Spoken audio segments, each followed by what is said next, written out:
Mudde 22 bara 1976 ganda Torbee Kuttaa'ee Duwwaa 6 iddoo addaa Araadaa jedhamtutti mucaan gama hundaan kuulamee sararame kan Rabbi eebbisee harmeesaa aadde Guddattooraa fi abbaasaa obbo Hundeessaa Boonsaa irraa dhalate. Kan harka bal'istee sanyii gootaa simatte immoo dachee Oromiyaa wiirtuu qabsoo qeerroo qubee kan taate magaalaan Amboo iddoo dhaloota gootaa fi ija barbadaati. Dhalatee warra isaatiin gara mana barumsaatti kan qajeele reefuu umurii isaa waggaa 5ffaa bara 1981tti yoo ta'u manni barumsaa sadarkaa 1ffaa fi 2ffaa magaalaa Amboo iddoo ka'umsa barnoota isaati. Dhiira laphee sibiilaa goota jabarbadaa nama gaafa xiiqii mirna namoomaa yeroo hundumaa keessa isaa kan deddeebi'u hangafaa fi injiinara qabsoo qeerroo Oromoo artistii sagaleen kiilolee achitti hafee kan hin qabne gara hundatti kan beeku kutataa fi qacalee marartee uummata Oromoo weellisaa Haacaaluu Hundeessaa Boonsaa.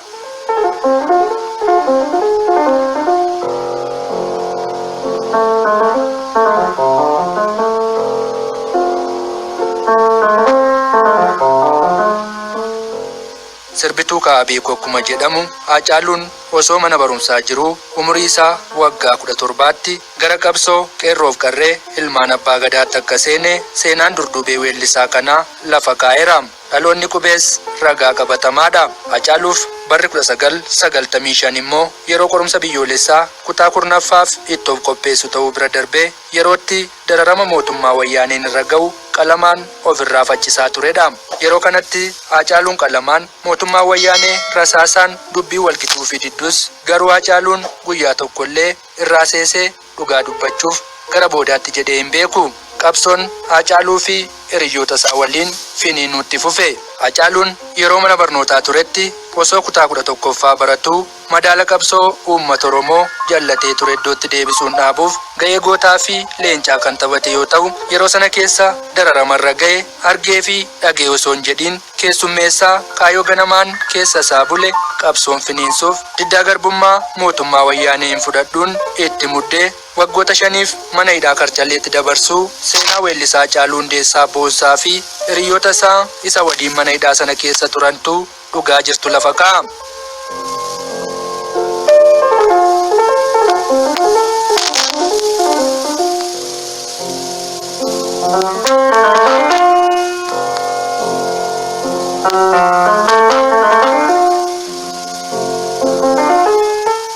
Jibicha korma ta'uu bookkisa irratti beeku akkuma jedhamu Haacaaluun dhugaa qabatee osoo qabsaa'uu mana hidhaa Karchalleettaa darbatamu malee seenaa qabsoo uummata Oromoo jijjiiruuf guyyaa tokkollee rafee hin bulle. Mana hidhaa sana keessatti namoota barnoota hin qabne barsiisuun barnoota bu'uuraa kennuu eegalee achumarraa barnoonni bu'uuraa akka kennamu hundeesse. Ashaaraan barnoota bu'uuraa weellisaa Haacaaluu Hundeessaan Karchallee mana hidhaa keessa kaa'ame har'a sadarkaa barnoota digirii jalqabaarra ga'eera.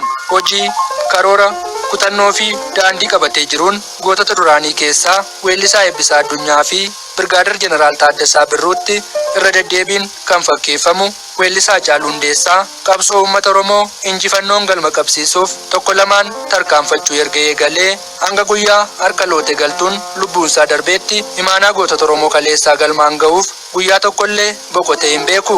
Injiinarri qabsoo qeerroof qarree Oromoo Haacaaluu Hundeessaan daandii kanarratti qabsoo milkiin geggeessaa sagalee isaa kiilolee warra afaan beeku qofa osoo hin taane warra afaan hin beekne gungumsiisuun keessa onnee isaanii booji'uu sanaan qabsoo uummata Oromoo dhiibuunis harkisuunis tabba baasuu keessatti shoorri taphatee gatiin waan madaalamu miti.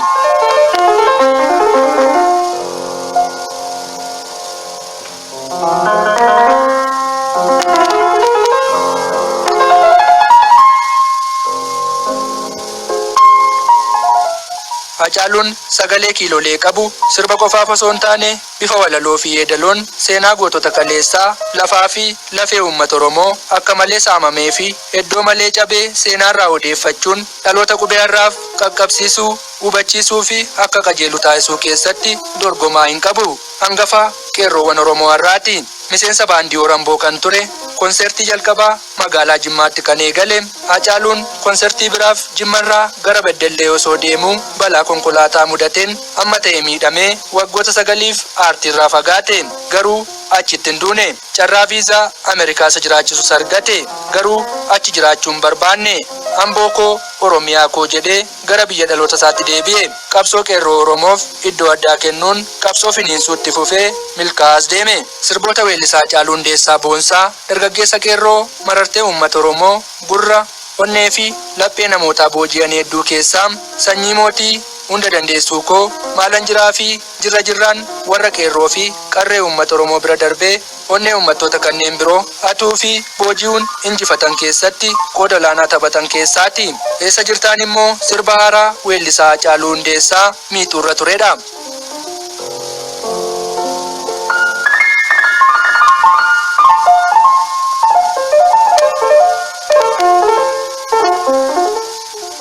Albeemii lamaa fi sirboota qeenxee garaagaraa kan qabu gara hundatti kan beeku umurii gabaabaa hanga dargaggeessa ga'eessaatti jiraateen hojii hedduu qabsoo uummata Oromoof akka dhagaa goleetti qajeelchee dhaabuuf shoora bara baraan hin irraanfatamnee fi dhalootarraa dhalootatti darbu akka dhagaa bu'uuraatti kan uummata Oromoo qeerroo fi qarree ilmaan abbaa gadaaf kaa'e mararteen uummata Oromoo weellisaa Haacaaluu Hundeessaa Boonsaa keessumattuu konsertii lammii fi galma barkumee magaalaa Finfinneetti qophaa'ee ture irratti sagalee kiilolee qabuun qeerroof qarree miliyoonaan lakkaa'aman miira namoomaa qabu sagaleetti jijjiiruun jaalalaan booji'ee diina ija gubee hojiin hojjete bara baraan kan yaadatamuu fi leellifamuu kan sanyii gootaa kutataa qacalee fi goota jabarbadaa weellisaa Haacaaluu Hundeessaati. Yeroo sanas mootummaa wayyaaneen akka malee barbaadamus jalaa miliqe goota jabarbadaati. Dhugaa jirtus adda baabayitti fuulaa fuulatti mootummaa wayyaaneetti hime.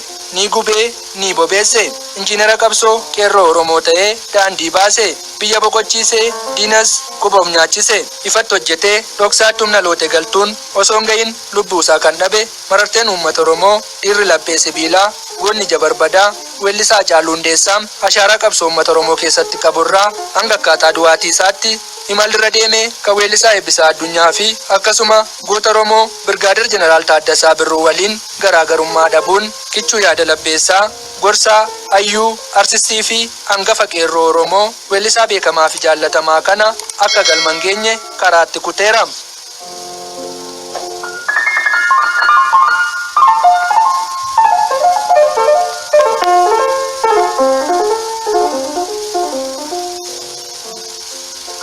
Umurii xiqqoo jiraatee seenaa hedduu hojjetee qeerroowwan miliyoonaan lakkaa'aman qabsoo uummata Oromoof kan qare weellisaa Haacaaluu Hundeessaa Boonsaa qabsoon uummata Oromoo akka daandii sirrii qabatu dararama kaffalamuu hunda danda'uun osoo dhiibaa jiru rasaasaan kan nyaatame weellisaa Haacaaluu Hundeessaa mararteen uummata Oromoo kun nama gaa'ela qabuu fi abbaa ijoollee 3 wabiin mucaa waggaa 5 milkii waggaa 2 fi giiftiin mucaa reefuu ji'a 2 guutiin jirtudha.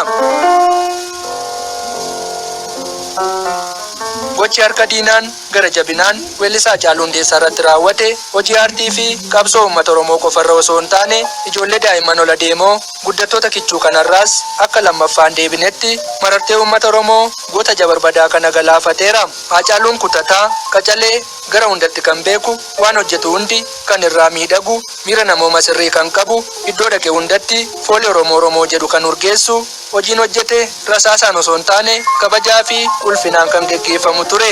Garuu maal godhu dhiira laphee sibiilaa gootaa fi marartee uummata Oromoo biyyaa weellisaa Haacaaluu Hundeessaa Boonsaa harka loote galtuutu nyaate. Weellisaa Haacaaluu Hundeessaa Boonsaa mararteen uummata Oromoo goonni jabarbadaa lammaffaa akka hin deebinetti addunyaa kanarraa godaaneera. Qabsaa'aan ni kufa, qabsoon itti fufa.